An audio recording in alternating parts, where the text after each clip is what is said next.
வணக்கங்களே, கடவுளூர் TV நேயருக்கு Lakshmanan அன்பு வணக்கங்கள். இப்போ நம்ம பார்க்க போகிறது வார ராசி பலன் 8ஆம் தேதியிலேருந்து 14ஆம் தேதி வரை எப்படி இருக்க போகுது தான் பார்க்க போகிறோம். எப்போதும் சொல்லதான் லக்னத்துக்கு பாருங்கள், ராசிக்கு பார்ப்பது லக்னத்துக்கு பார்க்க ரொம்ப பர்ஃபெக்டாக இருக்கும். உதாரணமாக ஒரு மகர லக்னம் விருச்சிக ராசினா விருச்சிக ராசிக்கான பலன்களை பார்க்கறதோடு மகர ராசிக்கான பலன்களை பார்க்கும்போது ரொம்ப பர்ஃபெக்டாக இருக்கும். அதே மாதிரி நம்ம இப்போ சொல்லும்போது முதலில் பொது பலன்கள் சொல்லிடும், அதுக்கப்புறம் தசா புத்தி பலன்கள் சொல்லுவோம். ஸோ உங்களுடைய ஜாதக ரீதியாக என்ன தசா புத்தி அந்தரங்கள் நடக்குதோ அதை நோட் பண்ணி வச்சுட்டு அதையும் மிங்கிள் பண்ணி பார்க்கும்போது ரொம்ப பர்ஃபெக்டாக இருக்கும்.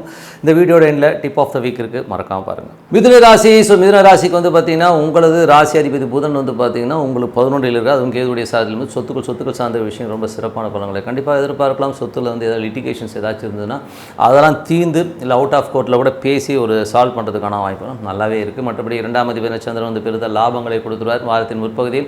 அதுக்கப்புறம் சின்ன சின்ன செலவு இருந்தாலும் அதுக்கப்புறம் நல்ல ஒரு வளர்ச்சி, நல்ல ஏற்றங்கள் வருவதற்கான வாய்ப்புலாம் ரொம்ப சிறப்பாக இருக்குது. 3ஆம் அதிபதியான சூரியன் உங்களுக்கு 10ல் இருக்கும்போது அதுவும் உங்களுக்கு புதனுடைய சாரத்தில் போகும்போது பெருத்த லாபங்கள் எள்ளி தரதுக்கான வாய்ப்பு ரொம்ப சிறப்பாக இருக்குது. கொஞ்சம் சின்ன சின்ன விஷயங்கள் சின்ன சின்ன சந்தேகங்கள் போக முடியும். மற்றபடி எல்லாமே சிறப்பு தான். புதிய ஒப்பந்தங்கள் கிடைப்பதற்கான வாய்ப்புகளும் ரொம்ப நல்லாவே இருக்குது. 4ஆம் அதிபதியான புதன் பார்த்திங்கன்னா உங்களுக்கு நல்ல ஒரு 11ல் இருக்கும்போது பெரிய லாபங்கள் எள்ளி தரதுக்கான வாய்ப்பு, சொத்துக்களாக நல்ல லாபங்கள், சொத்துக்கள் லிட்டிகேஷன்ஸ்லாம் தீர்வதற்கான வாய்ப்பு ரொம்ப சிறப்பாக இருக்குது. 5ஆம் அதிபதியான சுக்கிரன் பார்த்திங்கன்னா உங்களுக்கு 10ல் இருந்து அவர் உங்களுக்கு சனியுடைய சாரத்தில் போகும்போது நல்ல லாபம் நல்ல ஏற்றங்கள் தருவதற்கான வாய்ப்பு, நல்ல வளர்ச்சிகள் இருக்கும். அது பார்த்திங்கன்னா உங்களுக்கு சனியுடைய சாரத்தில் போகும்போது நிறைய பிரயாணங்கள் மேற்கொள்வதற்கான வாய்ப்புகள் நிறைய இருக்குங்க. ஸோ அதனால் பார்த்தீங்கன்னா 8, 9 அப்பாக்கும் உங்களுக்கு ஒரு சின்ன சின்ன தர்க்கங்கள் ஏற்படுவதற்கான வாய்ப்புகள் கொஞ்சம் பார்த்து நடந்துக்கணும். தொழில் ரீதியான விஷயங்கள் அலைச்சல் ஏற்படுவதற்கான வாய்ப்புகள் நிறைய இருக்குங்க. மற்றபடி மிதுனக்காரர்களுக்கெல்லாம் பார்த்திங்கன்னா இதில் பார்த்திங்கன்னா 6ஆம் அதிபதி. ஸோ 6ஆம் அதிபதியான செவ்வாய் பார்த்திங்கன்னா உங்களுக்கு செவ்வாய் இருக்கிறது பார்த்திங்கன்னா 9ல் இருக்கும்போது நிறைய அலைச்சல்கள், நிறைய பிரயாணங்கள், வேலையில் வேலை மாற்றங்கள், ஒரு ஊர் விட்டு ஒரு ஊர் போகிறது, இந்த மாதிரி விஷயங்கள் நடப்பதற்கான வாய்ப்புலாம் நிறைய இருக்குது. மற்றபடி 5ஆம் அதிபதியான சுக்கிரன் 10ல் இருக்கும்போது குழந்தைகள் விஷயங்களில் ரொம்ப சிறப்பாக இருக்கும். மற்றபடி பார்த்திங்கன்னா தொழில் ரீதியான விஷயங்கள் அதீதமான ஒரு எதிர்பார்ப்புலையோ அதீதமான ஒரு பேராசைப்படாமல் நியூட்ரலாக இருக்கிறது பழகும். ஏன்னா 5க்கு 19 8ஆம் இடத்தை குறிக்கிறதுனால கொஞ்சம் ரிஸ்க் எடுத்திங்கன்னா அதில் நீங்கள் மாட்டிக்கிறதுக்கான வாய்ப்புகள் இருக்குன்னா கொஞ்சம் கவனமாக இருக்க வேண்டிய ஒரு அவசியம் இருக்குங்க. அதுக்கப்புறம் 8ஆம் அதிபதி. ஸோ 8ஆம் அதிபதியான சனி பார்த்திங்கன்னா உங்களுக்கு 9ல் இருக்கும்போது கொஞ்சம் அப்பாவுக்கும் உங்களுக்கு நிறைய டிஃப்ரென்ஸ் ஆஃப் ஒப்பீனியன் வரதுக்கான வாய்ப்புகள் ரொம்ப கவனமாக இருக்கணும். ஏன்னா தேவையில்லாத ஒரு தர்க்கங்கள், அப்பா கிட்ட சண்டை போடுறது, இந்த மாதிரி விஷயங்களை ஏற்படுவதற்கான வாய்ப்புகள் ரொம்ப கவனமாக இருக்கணும். 7ஆம் அதிபதியான குரு பார்த்திங்கன்னா உங்களுக்கு 11ல் இருக்கும்போது பார்ட்னர்ஷிப் சம்மந்தமான விஷயங்கள் பெரிய லாபங்கள் பெரிய வெற்றிகள் கிடைப்பதற்கான வாய்ப்புகள்லாம் இருக்கும். கணவன் மனைவி குருவும் ரொம்ப சிறப்பாக இருக்கும். அது குரு சுக்கிரனுடைய இதில் போகும்போது இப்போ சுக்கிரன் உச்சத்தில் போகும்போது நல்ல லாபங்களும் பெரும் பணம் வருவதற்கான வாய்ப்புகளும் நல்லாவே இருக்குது.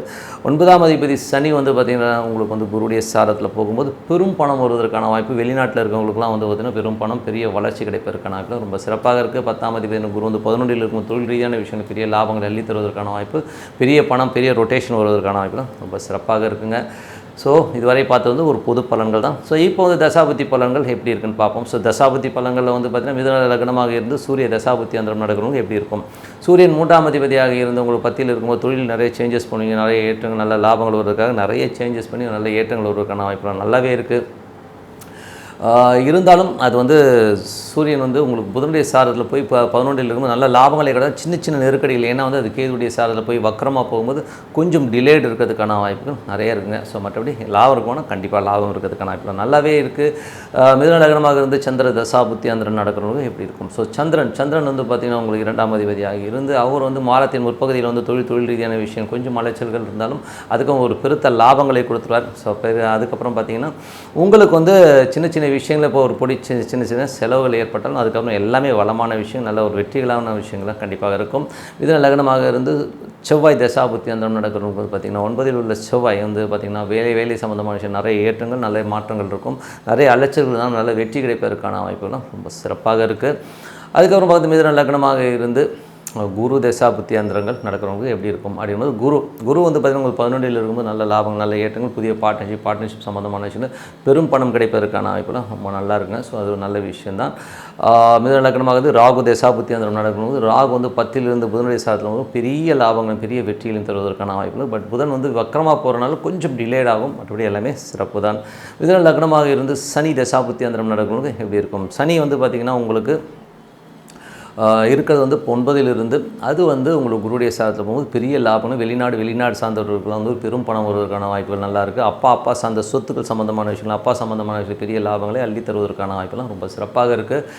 அதுக்கப்புறம் பார்க்கும்போது உங்களுக்கு மிதுன லக்னமாக இருந்து புதன் தசாபுத்தி அந்தரம் நடக்கும்போது எப்படி இருக்கும்? புதன் வந்து பார்த்திங்கன்னா உங்களுக்கு வந்து 11ல் இருக்கிறதுனால பெரிய லாபங்களை அள்ளி தருவதற்கான வாய்ப்புலாம் ரொம்ப சிறப்பாக இருக்குது. அதுவும் வந்து கேதுடைய சாரத்தில் இருக்கும்போது நல்ல லாபங்கள், வீடு சொத்துக்கள் லிட்டிகேஷன்ஸ்லாம் கிளியர் ஆகி நல்ல ஒரு லாபங்கள் கிடைப்பதற்கான ரொம்ப நல்லாவே இருக்குங்க.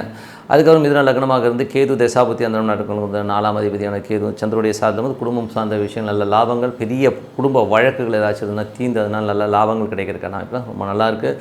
மிதுன லக்னமாக இருந்து சுக்கிர தசாபுத்தி அந்தரம் நடக்கிறவங்க சுக்கிரன் உச்சமாக இருந்து 10ல் இருக்கிறதும் அதுவும் சனியுடைய சாரத்தில் போது வெளிநாடு சார்ந்த உறவுகளாக இருக்கணும், வெளியூரில் போய் வியாபாரம் பண்ணுறவங்க வந்து பெருத்த லாபங்கள் வருவதற்கான வாய்ப்பு சிறப்பாக இருக்குங்க. ஸோ நல்ல விஷயங்கள் நல்ல மாற்றங்களாக இருக்கணும். பிரார்த்தனை ரொம்ப அவசியம். டிப் ஆஃப் த வீக்கில் இப்போ நம்ம பார்க்க போகிறது வந்து இப்போ வந்து நாட்டில் வந்து நிறைய விஷயங்கள் பார்க்குறோம். நான் தான் சித்தர், நான் தான் சாமி, இந்த மாதிரி வந்து நிறைய பேர் வந்து சொல்லிக்கிட்டு வராங்க. ஸோ அவங்க சாமியா இல்லைங்கிறது தான் அடுத்த விஷயம்.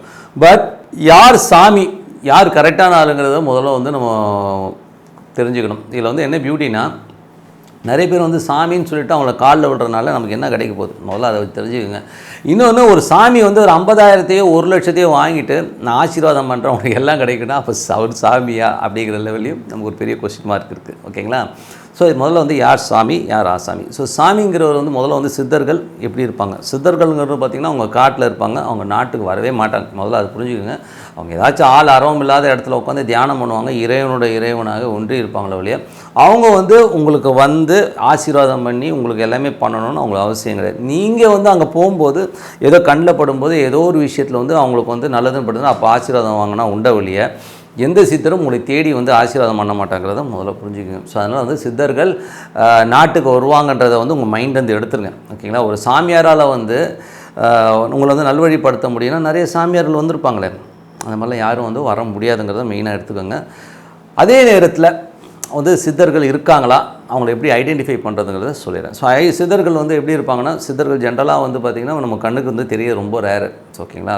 ரொம்ப ரேரு. நீங்கள் பார்த்துருக்கீங்கன்னா, நான் பார்க்கலைங்க. நான் வந்து சித்தர்களை வந்து நான் நேரடியாக பார்த்ததில்லை, ஆனால் உணர்ந்திருக்கேன். எப்படி உணர்ந்திருக்கேன்னா, நான் தியானத்தாலும் ஒரு இறை வழிபாட்டில் இருக்கும்போது வந்து சித்தர்களை என்னால் உணர முடிஞ்சுது, எங்களை வந்து அவங்கள ஃபீல் பண்ண முடிஞ்சது. பட் ஆனால் எனக்கு வந்து அந்த இது கிடைக்கல.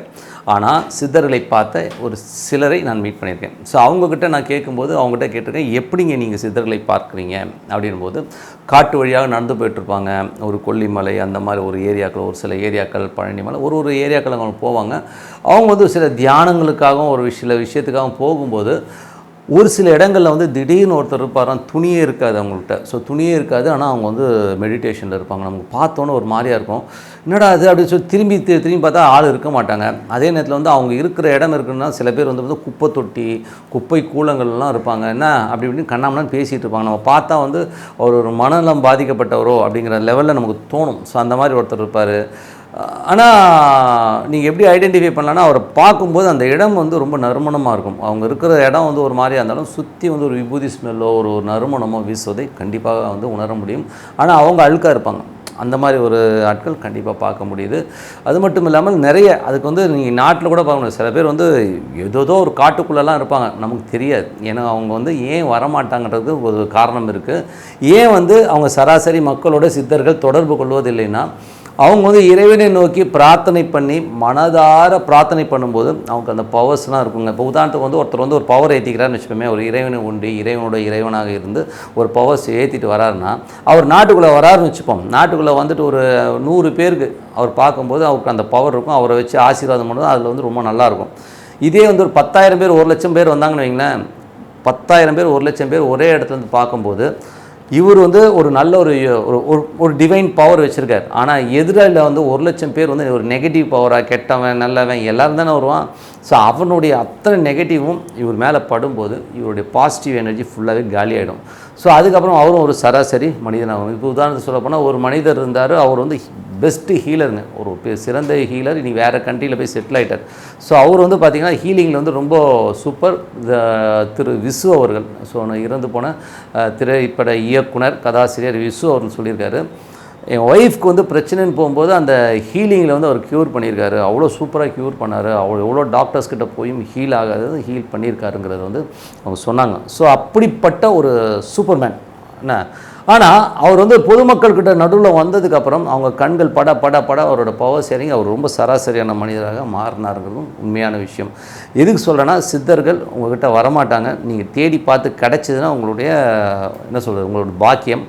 அதுக்காக வந்து நீங்கள் போய்ட்டு இன்னொரு சாமியார் இருக்கார் அவர்கிட்ட போனால் எனக்கு எல்லாம் கிடைக்கும்னு சொல்லிட்டு பைத்தியகாரத்தமாக போய் மாட்டிக்காதீங்க. அதுக்கு பதிலாக நீங்கள் உங்களுக்கு ரொம்ப கடன் இருக்குது, ரொம்ப பிரச்சனைகள் இருக்குது, அடுத்த லெவல் போக முடியலன்னா சித்தர் சமாதிகள் இருக்குது பார்த்தீங்களா, அங்கே போய் பிரார்த்தனை பண்ணணும். அதுவும் பௌர்ணமிகளில் போய்ட்டு நீங்கள் பிரார்த்தனை பண்ணிங்கன்னா கண்டிப்பாக அந்த வைப்ரேஷனில் உங்களுக்கு நல்ல பலன் கிடைக்குன்றது தான் உண்மையான விஷயம். அதனால் வந்து நான் சாமியார், நான் அகோரி இப்படிலாம் சொல்லிகிட்டு இருக்கணும் நம்பி நீங்கள் போய் பணத்தையும் நேரத்தையும் விரயமாக்காதீர்கள் அப்படிங்கிறது தான் இந்த வாட்டி டிப் ஆஃப் த வீக். கண்டிப்பாக வந்து இறைவனை நீங்கள் பார்க்க முடியும், உணர முடியும். ஓகேங்களா, பார்க்குறத விட உணர முடியும், உள்ளூர உணர முடியும். அதனால் ஒரு அமைதியான இடத்துல உட்காந்து மெடிடேட் பண்ணுங்கள், உங்களுக்கு பிடிச்ச சாமி ஏதோ தியானம் பண்ணுங்கள், அது சாண்டிங் பண்ணுங்கள். இப்போ ஓம் நமச்சிவாய ஓம் நமச்சிவாய சாண்டிங் பண்ணுங்கள், சூப்பராக இருக்குங்க. சாமிக்கிட்டலாம் வந்து நீங்கள் வந்து ஒரு சமாதிகளுக்கு போயிட்டு அதுவும் பௌர்ணமி நேரத்தில் வந்து அமைதியாக போய் உட்காந்து பாருங்கள், அவ்வளோ நல்லாயிருக்கும், அவ்வளோ வந்து பவர்ஸ் கிடைக்கும். ஸோ அதெல்லாம் வந்து பண்ணி பாருங்க, கண்டிப்பாக இறைவனை நீங்கள் காண முடியும். அதனால் லோக்கல் ஆசாமிகிட்ட போய் ஏமாறுறீங்கன்னு சொல்லிட்டு உங்களிடம் விடைபெறுவது உங்கள் லக்ஷ்மி நாராயண். நன்றி, வணக்கம். கடவுள் அருள் டிவியை பார்த்தமைக்கு நன்றிகள். மேலும் இது போன்ற தகவல்களை தெரிந்து கொள்ள கடவுள் அருள் டிவியை சப்ஸ்கிரைப் செய்யுங்கள். மறக்காமல் பெல் ஐக்கானை கிளிக் செய்யுங்கள்.